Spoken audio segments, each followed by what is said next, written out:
tienes una cita presencial con tu preparación académica. Más de 80 conferencias. Con los profesionales de la salud visual de América Latina. Contamos con todas las normas de bioseguridad requeridas por el Ministerio de Salud. Con los negocios. En una gran muestra comercial en donde encontrarás todo para tu negocio y tus pacientes. Recuerda que tenemos aforo controlado. Así que asegura tu cupo realizando el pago en www.franjafeopto2021.com, botón inscripciones. Enfrentando eficazmente la era digital. Te esperamos noviembre 18 y 19 en Corferias, Bogotá, Colombia.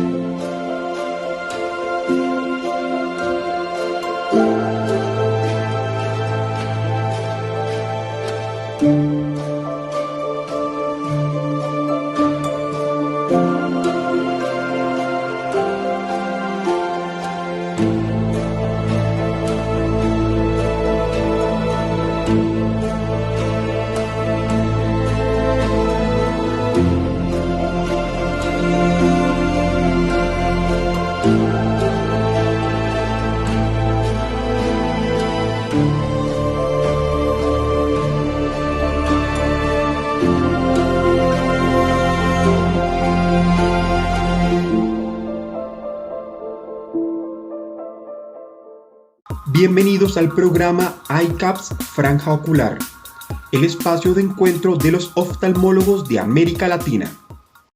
Bienvenidos a otra sesión de iCaps, de Franja Ocular. Aquí estamos con ustedes siempre con el entusiasmo que nos caracteriza porque hoy le tenemos dos temas muy interesantes, ambos dedicados a la retina. Uno de cirugía y el otro para la adquisición de imágenes. Como siempre, iCaps se caracteriza por su generosidad compartiendo la información y los conocimientos tecnológicos que tenemos, y nuestro interés es que usted sea un mejor profesional y que los conceptos aprendidos los dedique para la salud de sus pacientes. En eso consiste el éxito de iCaps Franja Ocular. En esta primera sesión como invitada, en esta sesión de iCaps tenemos a la doctora Audrey Juan, quien es profesora de retina y vitrio en el Hospital Dr. Elías Santana, miembro de nuestra facultad. Vivo orgullosa de ella, de su capacidad, de su destreza y sus conocimientos, y hoy viene con algo sumamente interesante, ya que es movido en vivo y descrito únicamente por ella. Con ustedes, la doctora Audrey Juan. Entrevista en iCaps Franja Ocular. Muchísimas gracias, doctor, por su presentación. Es un placer y un honor para mí estar junto con ustedes el día de hoy en esta cápsula de Franja Ocular. Pues le he traído el caso de un desprendimiento de retina traumático.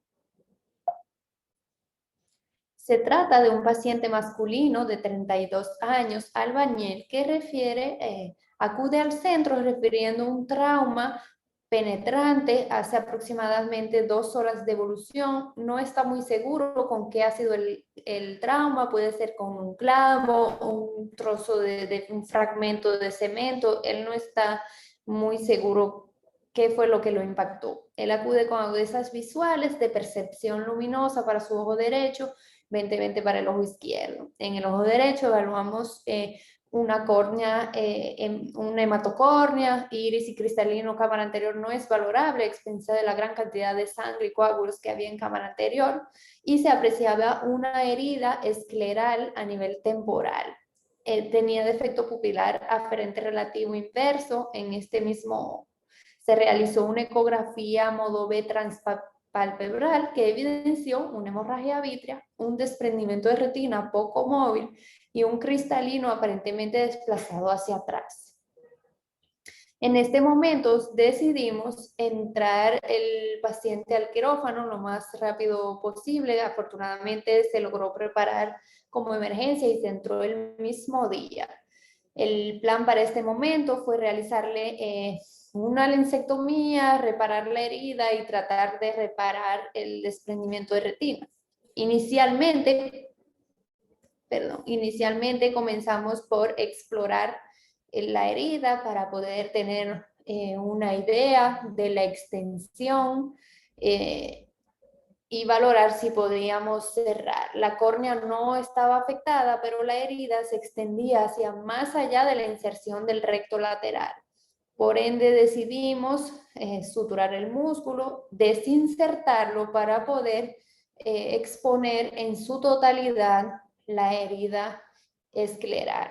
Había prolapso del tejido uveal y no se lograron aproximar los bordes, por lo que decidimos colocar un parche escleral. Seguido de esto, realizamos una aspiración del cristalino y un lavado de la cámara anterior. Y de ahí procedemos a la vitrectomía. Se realiza una vitrectomía calibre 23, evidenciándose restos hemáticos en cavidad vítrea y un desprendimiento de retina total.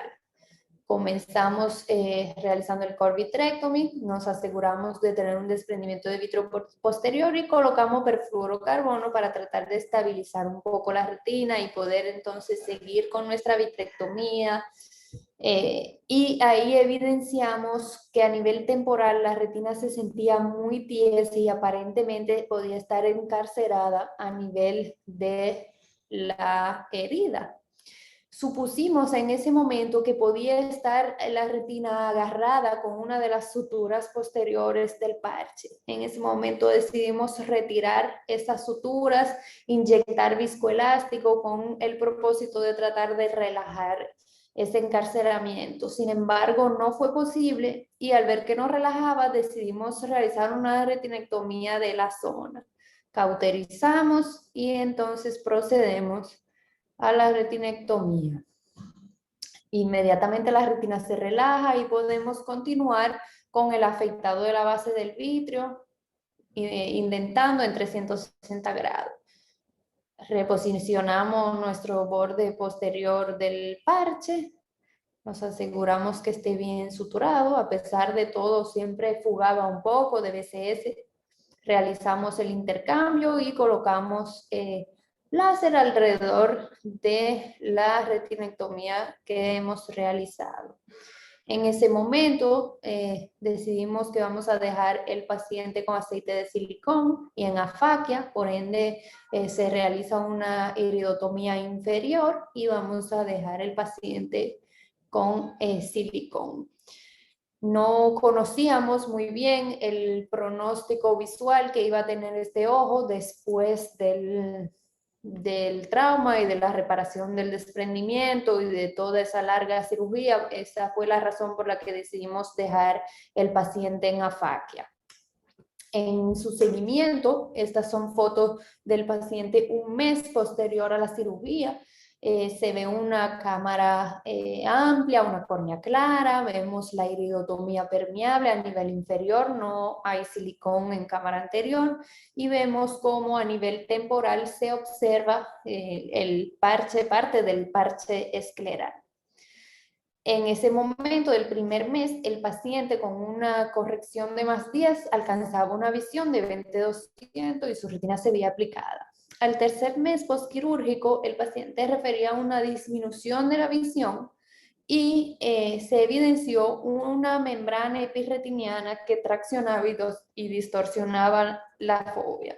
Si se fijan a nivel temporal, se observan las huellas de láser que delimitan la retinectomía y una cavidad vítrea pues con silicón y una retina aplicada.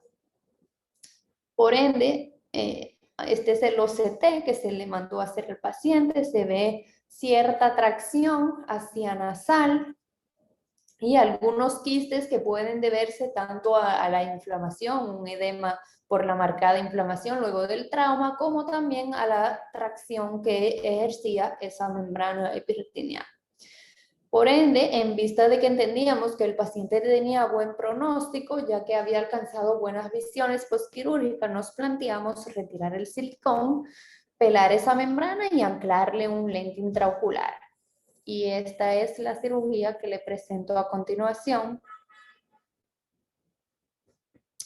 donde realizamos la técnica de Agarwal. Se realizan bolsillos esclerales, triangulares por preferencia personal, pero pueden ser cuadradas también. En este caso decidimos realizarla a las 6 y las 12 porque ahora 9 se encuentra el gran parche escleral por la herida del trauma anterior. Una vez nuestras escotillas esclerales realizadas, procedemos al retiro del silicón, seguido del pelado de la membrana epirretiniana. Fíjense que se ve una membrana gruesa que está firmemente adherida. Decidimos hacer un pelado centrípedo porque se observaba una fuerte adherencia a la zona perifoveal y foveal. Entonces, ahí cuando no pude retirarlo, tuve que cortar el exceso con el vitriófago, luego teñí con azul para confirmar que se había retirado también parte de la membrana limitante interna. Fíjense que hay un pequeño sangradito, pero no más. Entonces ahí decidimos continuar con el caso para proceder a anclar el lente. Se retiran con la técnica de handshake, se van a pasar las ápticas de una pinza a otra para sacarla por las escotillas esclerales realizadas. Aquí estamos sacando las escotillas y luego vamos a realizar un túnel en el espesor de la esclera, en el borde de la escotilla, donde vamos a introducir la áptica del lente y ahí va a quedar fija. Realizamos lo mismo del otro lado y luego entonces vamos a suturar nuestras escotillas esclerales. Decidimos reforzar un poquito el láser en la zona de la retinectomía, a pesar de que no había dado señales de redesprenderse. Así queda el ojo lleno de aire. Un mes después, el paciente tenía una agudeza visual de 20/50. Vemos una retina aplicada, su cámara anterior formada, su córnea clara, su lente centrado y una mácula de capas regulares, estructurada, sin evidencia de membrana epirretiniana ni de los quistes que veíamos a inicio. Esto es en cuanto al caso. Abro a discusión, doctor. Bueno, yo estoy impresionadísimo, doctora. Yo digo que este albañil te va a tener que fabricar tu casa, porque lo que has logrado es prácticamente rehacerle el ojo por completo y obviamente con una combinación de técnicas muy avanzadas de retina y vitrio que empiezan con la reparación de escleras, siguen con el tema de el manejo de la proliferación que tenía porque había encarcelación de la retina y claro, esa es una vía rápida para que células fibrovasculares penetren sobre la superficie de la retina, lo que hace muy probable el redesprendimiento. Afortunadamente fue solamente la membrana y no un PVR completo. Y finalmente el pelado de la membrana que lo hiciste, inclusive al principio sin teñir, sin ningún tipo de tinción, hasta que luego lo teñiste y lograste. Y finalmente la técnica de Agarwal para que lograra anclar en la lente. O sea que si tú fueras a buscarle un título, es cuando tú tienes que usar la artillería pesada y tirar todo lo que tienes en retina y vitrio en un solo caso. Y con un éxito de 20/50, obviamente eso es admirable, una cosa espectacular. Vamos a empezar con varios pasos en el inicio de la cirugía. A mí me sorprende que en una herida penetrante no alcance la esclera para cerrar. ¿Qué tú crees que pasaría en ese caso? Bien, pues efectivamente lo primero creo que en este caso hay varios puntos importantes y es que, bueno, cuando nos llega un paciente con un trauma, tratar de, a pesar de estar muy apresurado, que hay que entrarlo, hay que examinarlo bien. Este paciente iba a ser entrado por un oftalmólogo simplemente a suturar la esclera, pero alguien dijo, no, mejor háganle una ecografía primero, y al final así fue que llega el paciente a mis manos, cuando en la ecografía se descubre que el paciente tiene desprendimiento de retina, se le hace el Marcus Boom inverso, y entonces ahí empezamos a elaborar nuestro plan quirúrgico. No sabíamos cuál era la extensión ni la anatomía de la retina. Para mí fue que un fragmento como que le seccionó un pedazo, se veía como si estuviera como rebanada un pedazo de la esclera. No, no estaba, simplemente los bordes no se aposicionaban. Faltaba un pedazo de tejido. Por eso es que una vez que expusimos en realidad la totalidad de la herida, que a medida que íbamos disecando conjuntivo veíamos que seguía extendiéndose, y no se extendía hacia córnea, sino hacia posterior. Entonces ahí decidimos retirar el músculo, y bueno, hasta por debajo de la inserción del músculo llegaba. Entonces, bien debridada la herida, ahí nos damos cuenta, y lo quise mostrar en el video, que tratamos de aposicionar con 2 pinzas y el tejido no daba. Ahí, en ese momento fue que decidimos pues pedir el tejido corneal, el parche escleral, perdón, ahí.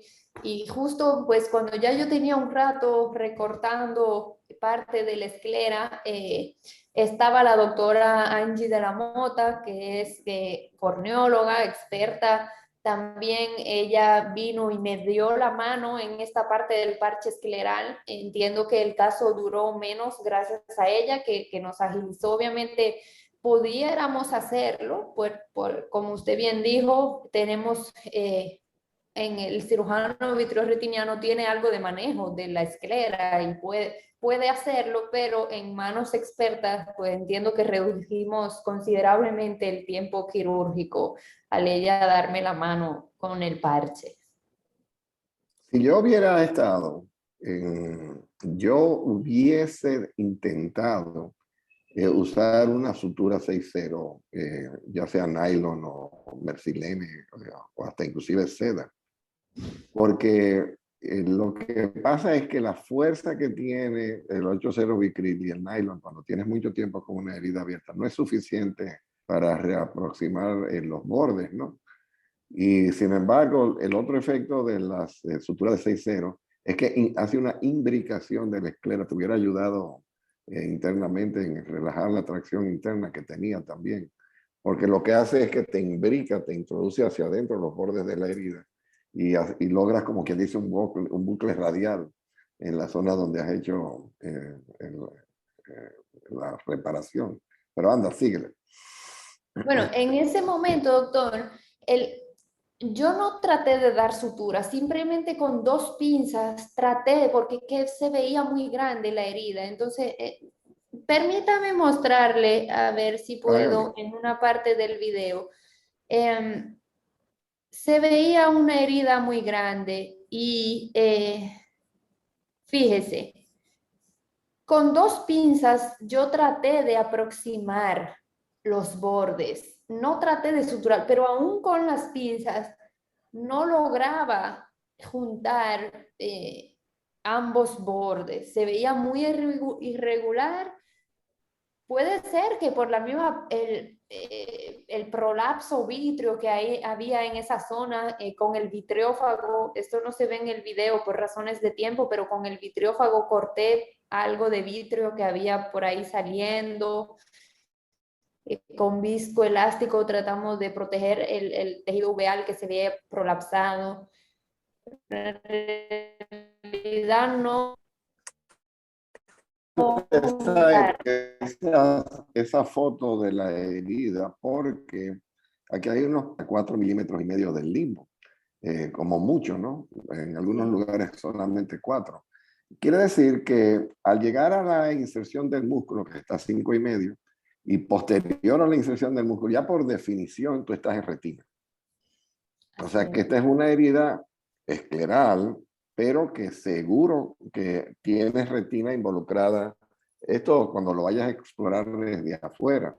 Y eso implica automáticamente que Si un cirujano general está haciendo, o oftalmólogo general, la reparación, que el referimiento a retina y vitrio ha de ser inmediato. Lo tercero es que obliga también a la exploración posterior. Si estuviese en medio de una exploración, vamos a decir el primer día después de la herida, desinsertarías el músculo y introducirías el esquepen y buscarías a ver si la herida llega por lo posterior. Algo que muchas personas no hacen, reparan la parte anterior de la herida y se les olvida que tiene una extensión hacia atrás. Y esto lo has hecho maravillosamente bien. El parche te obliga prácticamente a cubrir todo el territorio y lo veo muy bien. Sí, Entonces, en realidad fue lo primero que hicimos, explorar para tener una idea de qué tan amplia era la herida, hasta dónde. Esto es algo que siempre pues aprendimos en la escuela. En nuestra escuela siempre ustedes, nuestros maestros, nos insistieron en que las heridas tienen que explorarse de lado a lado.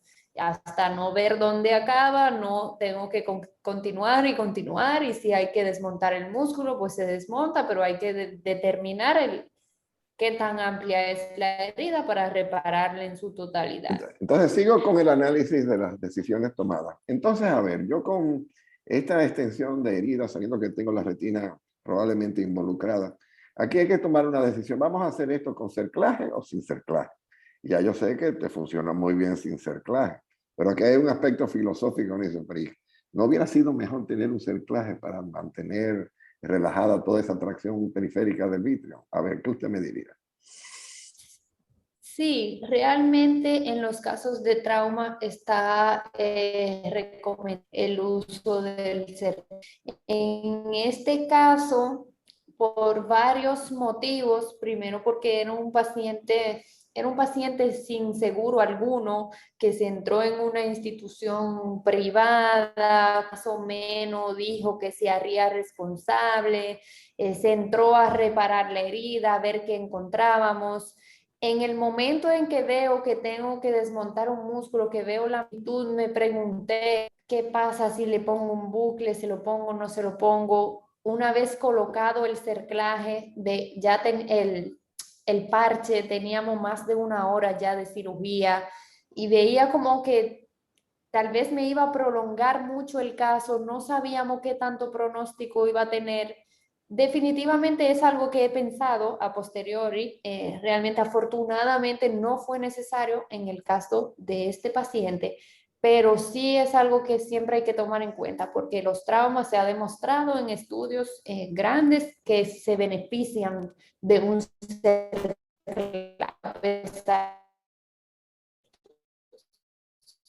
Yo estuve en Guadalajara en el Congreso Mundial, en la sesión de retina traumática, ¿no?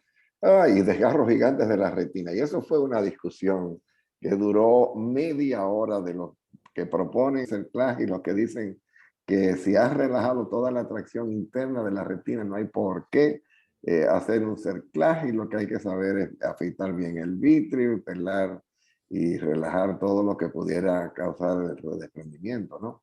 Entonces ahí viene otra. Resulta ser que el resultado final visual implica que esa mácula no estuvo mucho tiempo despegada, porque de haber estado más de 72 horas despegada, no es verdad que iba a llegar a tener función macular coloideo. Claro, porque hizo una hipotonía y la hipotonía la desprende, y probablemente estuvo pegada a la mácula bastante tiempo, de forma tal que cuando ya hicieron la reparación tenía muy pocos días de desprendida. A ver si me hablas de que si hubo, ¿cuánto tiempo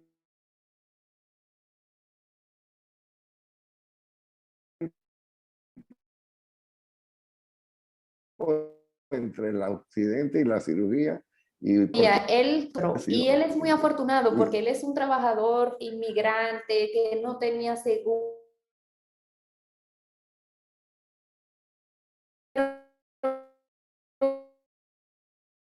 que afortunadamente parece que no le habían suplido el material de protección, los lentes. No estoy muy clara qué pasó, pero sí le puedo asegurar que su empleador le costeó las 2 cirugías, los tratamientos, lo llevaban a sus consultas siempre de seguimiento. Y siempre le dije que dentro de la desgracia, él había sido muy afortunado. Ya lo creo. Sabes que en algunos países, Suiza es el ejemplo, el mejor ejemplo de ello. Si ocurre un accidente de trabajo y el empleado no está usando la protección, en este caso las gafas o en el caso de los soldadores, la protección de luz ultravioleta, el seguro no le paga, no le compensa, porque ellos saben que tienen que protegerse. Pero dicho eso, a veces tienen la protección, y el caso que hicieras la semana pasada que yo referí con el cuerpo metálico, que era un caso muy similar, pero era una esquila pequeñita. El individuo había bajado su protección de esta manera para poder ver mejor y efectivamente le pasó por encima de la protección la esquila justo en el momento porque no la veía bien y quería asegurarse, y cuando miró martilló y fue el fin. Entonces, a ver, hiciste el estudio de la encarcelación, no se veía encarcelación por afuera, encarcelación por... Sabemos que cuando la ventana crecimiento de tejido fibro, cavidad vítrea, implica que o epitelio pigmentado que hace metaplasia o tejido fibrótico que viene de las células fibrosas que vienen de la esclera penetran la retina, y ya en la garantía está de que va a ser una proliferación vitreoretiniana interna, que son los casos precisamente por los cuales es bueno tener un cerclaje después. Entonces, vi que había señales de proliferación en su superficie, había señalación, pero no de proliferación. ¿Cómo manejaste el vitrio en ese caso? En realidad creo que el tiempo de evolución fue muy favorable para que no haya esa proliferación. Como fue el mismo día, no le dimos mucho chance. Si se fijan en el video, desde que iniciamos, confirmamos el desprendimiento de vitrio posterior y colocamos algo de líquidos pesados para darnos algo de estabilidad al polo posterior, entonces poder seguir la vitrectomía hacia anterior. Tratamos de hacer un afeitado riguroso de toda la base del vitrio, obviamente realizamos algo de indentación 360 grados para asegurarnos de que habíamos pues afeitado bien la base del vitrio. Y como usted dice, bueno, la zona de la retina encarcerada, déjenme ver si puedo mostrarla aquí. Proliferación a sí mismo, pero se veía muy tensa, y al no poder pues relajarla de ninguna manera, decidimos pues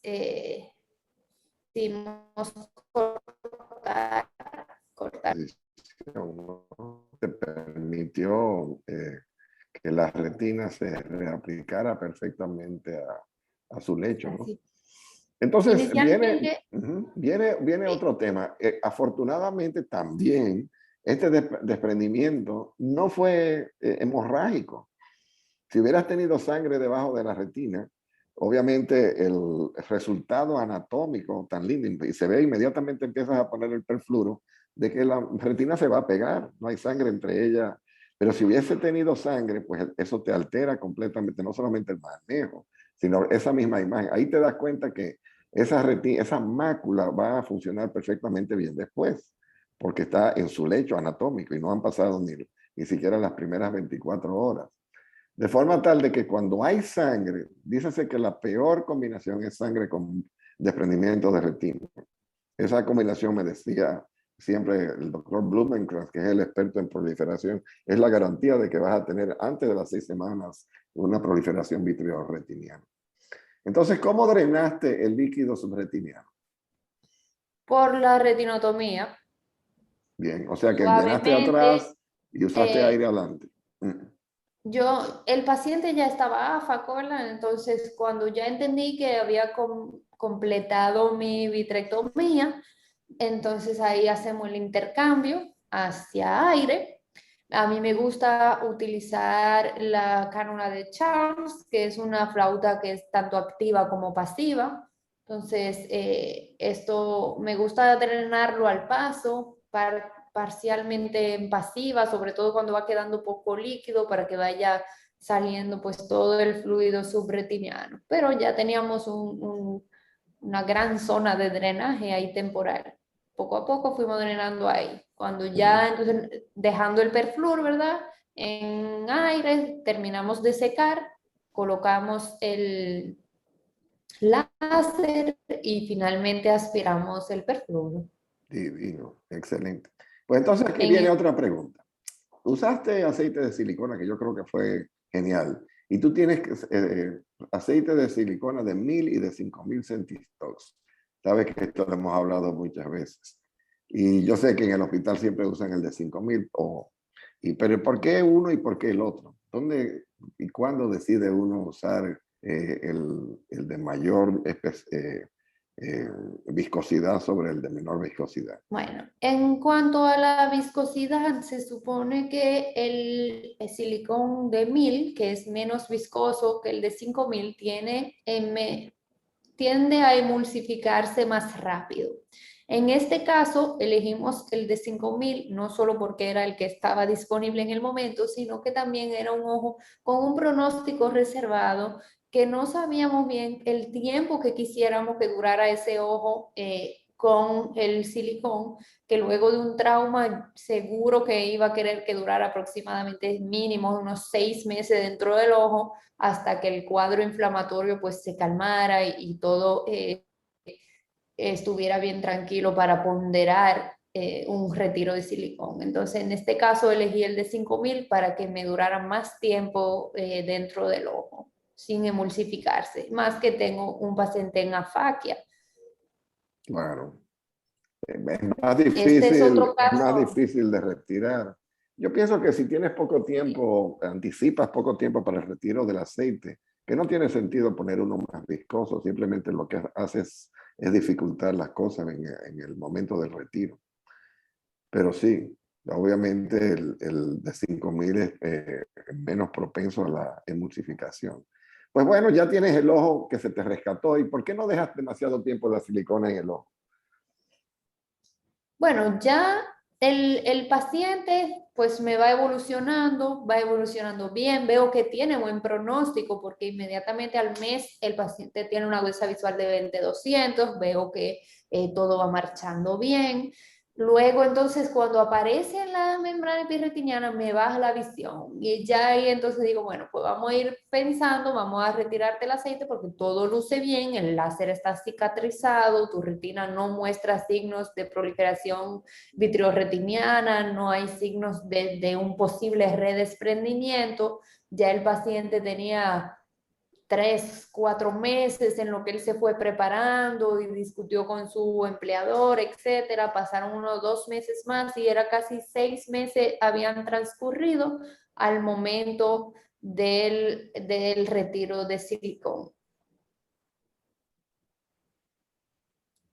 Excelente. Es- Bueno, entonces por último, ahora vamos a pelar la membrana y a poner un lente secundario con la técnica de Agarwal modificada, ¿no? Porque la modificación está en que no usa pegamento y Agarwal usa pegamento, por todo lo demás es idéntica, ¿no? Entonces, esta es la técnica que yo prefiero, por cierto, Audrey. Yo tengo tan buenos resultados, sobre todo porque te garantiza no solamente la estabilidad de la óptica, que la incrustas en la esclera, sino que el lente queda plano, es decir, no hay inclinación pantoscópica en el eje pupilar. Háblanos de por qué prefieres esto. Bien, así mismo, doctor, mire, la técnica de Agarwal, una vez que uno la maneja, es una técnica segura, reproducible, donde el flap escleral también nos da seguridad de que no se va a destruir el áptica, nos da también una buena centración y el lente queda bien paralelo al iris, que no nos queda como estas inclinaciones que pudieran ocurrir. No hay riesgo, pues, que en caso de los lentes suturados, pues que con los años el hilo se vaya a alisar. Es una técnica reproducible que para el cirujano de retina recomendamos. Nuestros fellows tienen que todos manejar esta técnica y de hecho lo hacen y les va muy bien. Hoy en día existen otras técnicas, también realizamos la de Yamane modificada, que estamos utilizando también con cierta frecuencia actualmente y que nos va bastante bien. Es rápida, ya que no implica el uso de flaps, pero también tiene sus desventajas, tiene una curva de aprendizaje también, al igual que todas. En el hospital también estamos realizando suturas de lente con Gore-Tex, de los lentes acrios. Hay muchas técnicas de lente anclado. El cirujano de retina tiene que tener la facilidad de poder alternar entre técnicas y técnicas, dependiendo el caso, dependiendo los materiales que tengamos al momento de la cirugía. Y hay que ingeniarse, como le digo a los chicos, aprendan lo máximo de técnicas y así podrán aplicarla cuando la necesiten. Muy bien. Entonces, pelaste la membrana, vi que sin tinción. Adelante un poco. Sí. Inicialmente era una membrana muy gruesa y muy evidente.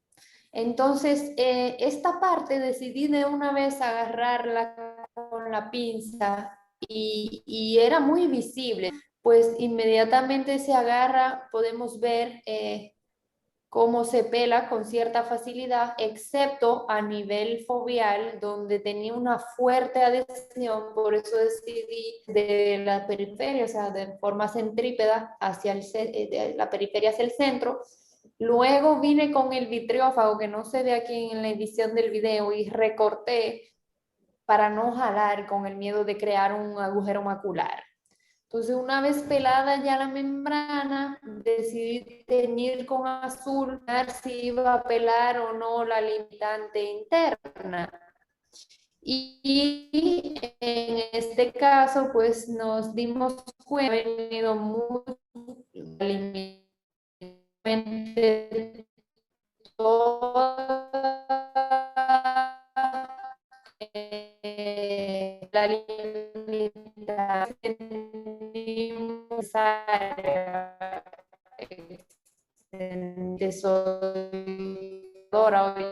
Valentina, cuando vemos este pelado de la limitante interna y el tipo de membrana epirretiniana que mostraste, no me cabe duda de que en la vitrectomía original probablemente quedó vitrio, porque sabemos que el vitrio en una persona joven está íntimamente adherido a la retina. Y en un caso traumático es casi imposible hacer una separación total de lo que es el vitrio, y menos con la visualización que uno tiene. Y probablemente eso fue lo que nos permitió hacer ese pelado como lo hiciera, ¿no? Porque se ve a la clara la separación de la membrana de la retina. Pelaste como un guineo hasta que la adherencia era firme. Y uno se pregunta, ¿qué es lo que hace esa adherencia?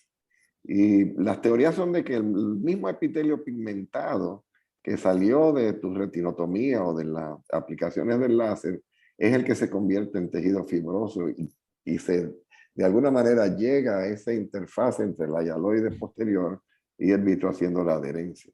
Y si esto hubiera durado más tiempo, yo te voy que no lo puedes pelar. Hubiera sido prácticamente imposible hacer el pelado. Audrey, esto ha sido un caso realmente extraordinario. Gracias por compartirlo. Yo he aprendido, todos hemos aprendido muchísimo y nos da una idea de la capacidad que hoy día tenemos para hacer. Y una última pregunta. Pues yo sé que cuál es la respuesta, pero dinos, ¿lo grabaste con el Ingenuity o lo hiciste con el Zeiss 70? No, lamentablemente no fue un caso que pude hacer en el Ingenuity, pero creo que con el microscopio, el Zeiss que tenemos con el sistema ReSight, se obtiene una excelente visualización que no se queda atrás, que permite una muy buena visualización. Excelente, gracias. Muchas gracias, doctor. Gracias por tu participación. Foro de residentes en ICAPS, franja ocular. Qué conferencia tan maravillosa, qué interesante todo lo que aprendimos con la doctora Juan. Y ahora nos toca otro maestro de la inventiva, ¿no? Tenemos a nuestro queridísimo doctor Joaquín Alberto Sosa Jr., que está en su tercer año de residencia, que va a compartir con nosotros un invento, un descubrimiento, algo que él desarrollara que ameritó el premio del mejor trabajo de investigación, tanto en nuestra escuela como ante la Sociedad Dominicana de Oftalmología, algo que va a ser publicado pronto.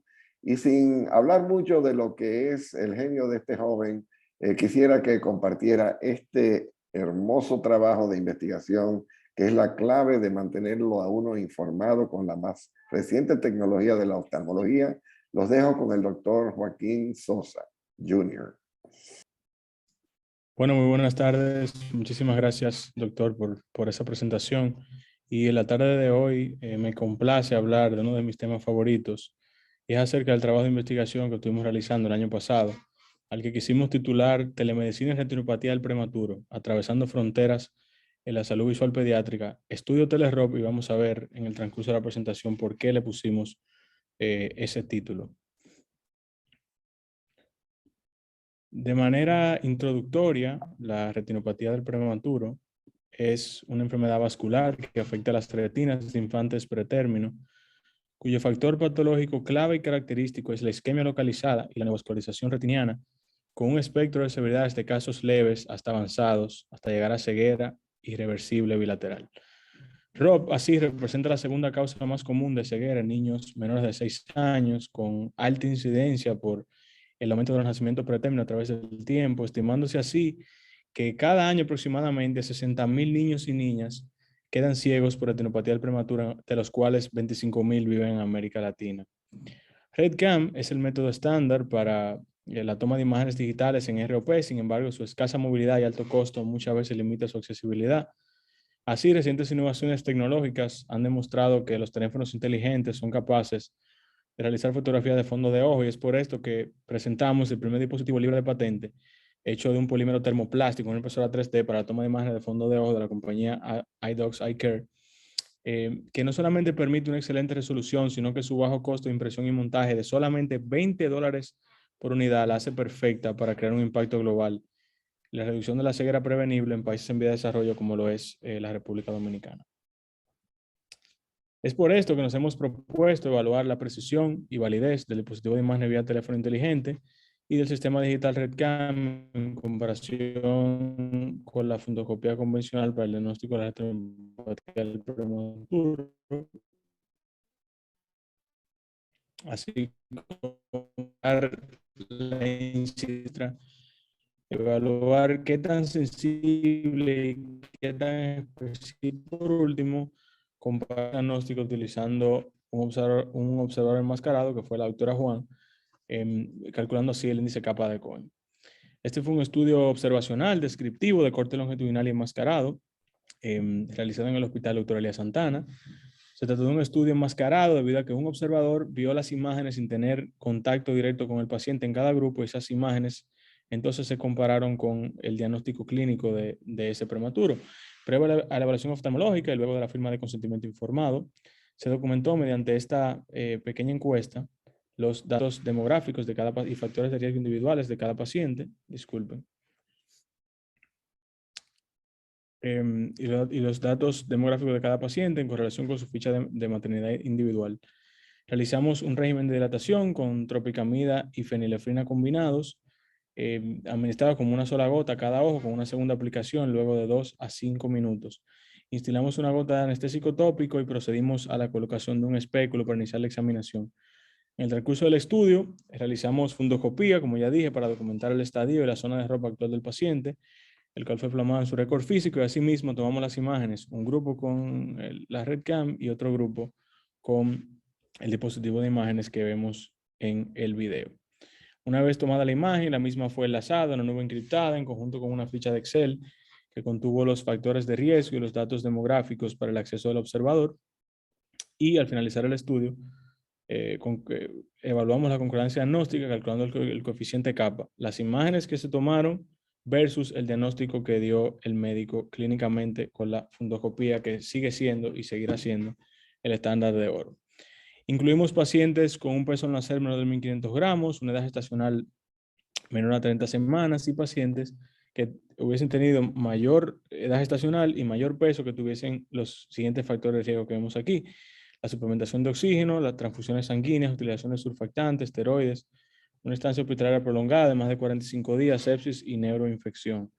Excluimos pacientes con cualquier anomalía retinocoroidea, distinta retinopatía del prematuro, cualquier anomalía ocular, imposibilitar la utilización de la REDCAM, por ejemplo, microoftalmo, pacientes con opacidad de medios por obvias razones, pacientes con pobre dilatación pupilar y rechazo del consentimiento informado inicial, siendo estos los resultados que obtuvimos, que voy a mostrar a continuación.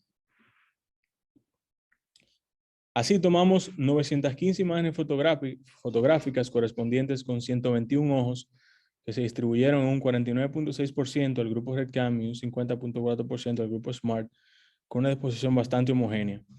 El 66% de nuestra muestra correspondió al sexo masculino, el 34% al sexo femenino, con una incidencia elevada de ROP de casi un 31%, esto debido a que somos el hospital de referencia nacional para el manejo de estos pacientes.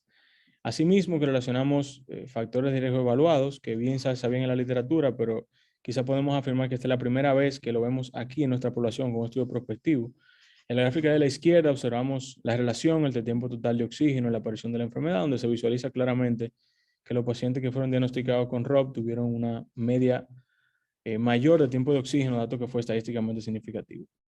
Otros factores de riesgo que se evaluaron individualmente fueron la edad gestacional, el peso al nacer, y vemos aquí las dos gráficas donde claramente observamos que los pacientes que fueron diagnosticados con retinopatía del prematuro tuvieron una media menor de edad gestacional y de peso al nacer en comparación con los pacientes sanos, dato que también fue estadísticamente significativo en nuestro estudio.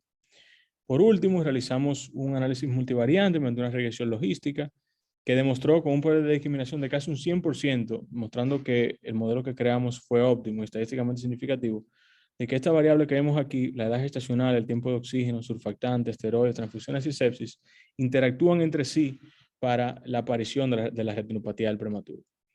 Por último, analizamos también las pruebas de validez de cada grupo, donde observamos que ambos equipos tuvieron una sensibilidad y especificidad elevadas, alcanzando un 90% en el grupo SMART con valor predictivo positivo de más de un 90% para ambos métodos diagnósticos. Así también calculamos el índice kappa, arrojando un 0.81 para el grupo SMART y un 0.69 para el grupo REDCAM, datos que se consideran excelentes y buenos y en el caso de nuestro estudio estadísticamente significativos.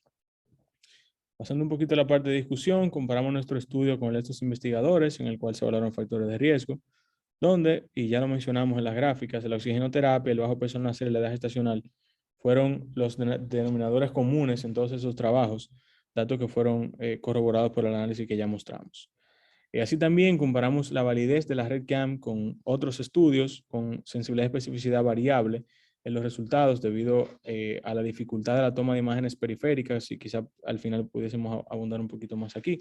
Aquí tenemos un paciente, uno de nuestros pacientitos que tuvo el seguimiento completo desde el inicio hasta el final con un ROP zona 2 estadio 2 y otro paciente con unas huellas de oso que se ve bastante bien, un fondo muy coroideo. Luego de hacer una revisión exhaustiva de la literatura, podemos afirmar que este es el primer estudio que compara REDCAM, que ha sido el estándar de oro para toma de imágenes, con las imágenes vía smartphone para el diagnóstico de esta patología, ofreciendo ventajas como bajo costo, portabilidad y fácil y rápido acceso para el tamizaje de la población pediátrica con esta condición. Y por último, comparamos el índice kappa con el de estudio de Sharma y colaboradores, que es metodológicamente similar al nuestro, pero que utiliza un dispositivo distinto, con una muestra mucho menor a nuestro estudio, demostrando que ambos tuvieron un índice kappa similar y estadísticamente significativo, más en nuestro estudio, por lo que representan métodos con alta eficacia para la detección de no solamente retinopatía del prematuro, sino de otras patologías en población pediátrica.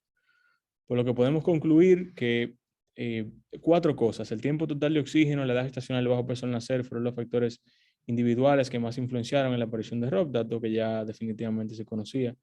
Que la telemedicina es un método útil para el diagnóstico de la enfermedad, y empezamos a ver esto ahora.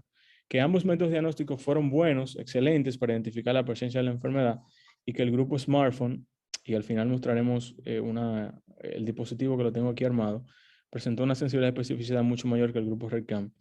Por lo que recomendamos, número 1, la implementación de un plan piloto para el tamizaje de ROP por telemedicina en las zonas periféricas, la utilización del teléfono inteligente para el tamizaje, seguimiento y detección de no solamente ROP, sino otras patologías en población pediátrica.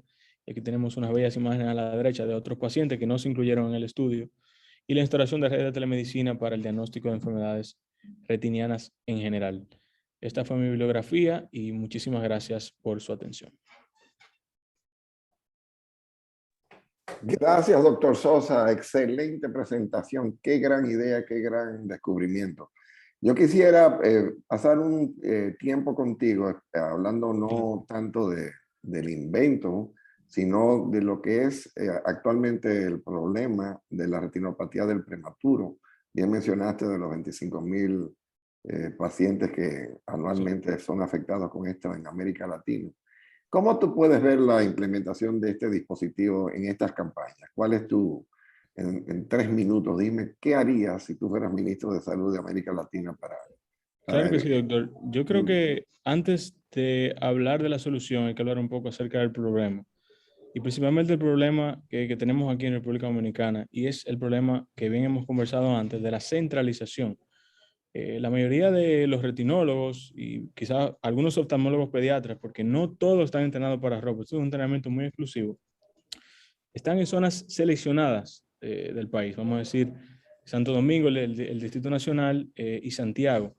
Pero ¿qué pasa con los pacientitos que están en Montecristi, que son, o en Pedernales, que son regiones que están más en la frontera? Son pacientes que tienen que movilizarse, y movilizarse de una zona periférica a una zona central tiene un costo bastante elevado. Eso de por sí nos está costando.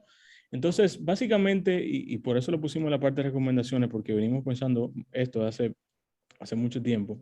Nosotros como hospital tenemos varias ventajas. Número 1, que somos el primer centro del país que forma técnicos oftálmicos.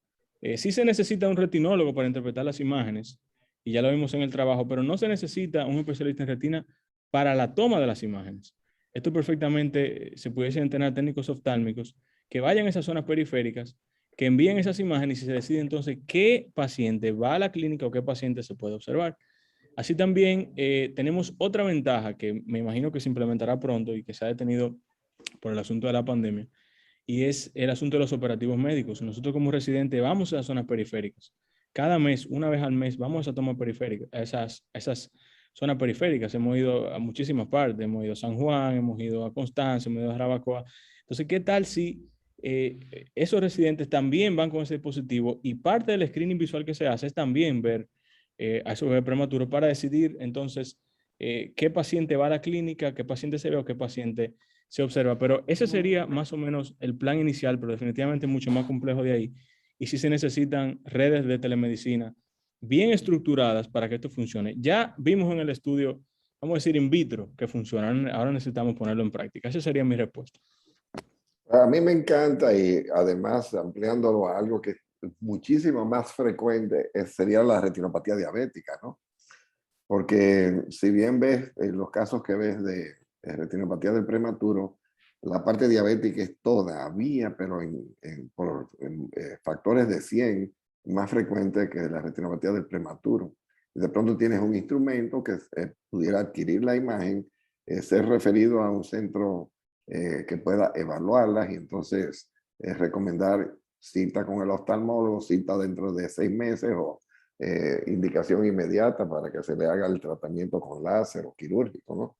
Pero yo pienso que el futuro va a estar en la telemedicina, sobre todo en estas condiciones que utilizan, y sin pensar el otro componente, que es el de la inteligencia artificial, porque ya hay dispositivos de inteligencia artificial que nos pueden evaluar estas imágenes y darnos un diagnóstico muchas veces hasta más confiable que el del mismo retinólogo, ¿no? Porque es una cosa curiosa lo que se ha logrado en el manejo de estas imágenes. Así es, Doc. Y déjeme decirle que a propósito que usted dice eso, a la hora de adquirir el dispositivo, que no lo habíamos probado, simplemente lo habíamos buscado el plano en internet, y luego hicimos unas modificaciones que también podemos hablar de eso. O sea, si usted lo quiere, pensamos utilizarlo también en retinopatía diabética, ¿por qué no? Y de hecho es mucho más fácil porque la retinopatía diabética es una enfermedad de manifestación eminentemente posterior. Pero al tener retinopatía del prematuro, una implicación social tan grande, principalmente en nuestro país, era lo que veníamos pensando y quisimos utilizarlo para eso. Pero como usted bien dice, no tengo imágenes aquí, quizá para mostrar en este momento, pero uso el dispositivo prácticamente todos los días y tengo fotos de pacientes, no solamente con enfermedades retinianas, con pacientes con alteraciones de nervio óptico, retinopatía diabética, traumas, retinosis pigmentaria, un sinnúmero de patologías más. O sea que definitivamente es un dispositivo que se puede utilizar en muchas patologías y es de bastante ayuda principalmente en nuestro medio. Doctor Sosa, gracias. Son estas ideas, este entusiasmo por el aprender y desarrollar y de investigar los nuevos conceptos de la oftalmología, los que nos hacen lo que somos. Muy, muy agradecido. Gracias por estos minutos tan importantes para todo el que es un estudiante de oftalmología y sobre todo para mí, que he aprendido cantidad con lo que me ha descrito. Excelente gracias, presentación. doctor, Gracias. Por el halago de invitarme. Buenas tardes. Pues como han visto, ICAPS Franja Ocular se ha vestido de nuevo, de gloria, de lujo, de gala para estas presentaciones que para mí son lo que me mantiene entusiasmado con la educación continuada de la medicina, nos mantiene al filo de lo que es nuestra profesión y espero que les haya gustado. Les invitamos la semana que viene para nuestra próxima sección de ICAPS Franja Ocular. Me despido y les doy las gracias por su atención. Aquí finaliza ICAPS Franja Ocular. Te invitamos a conectarte la próxima semana.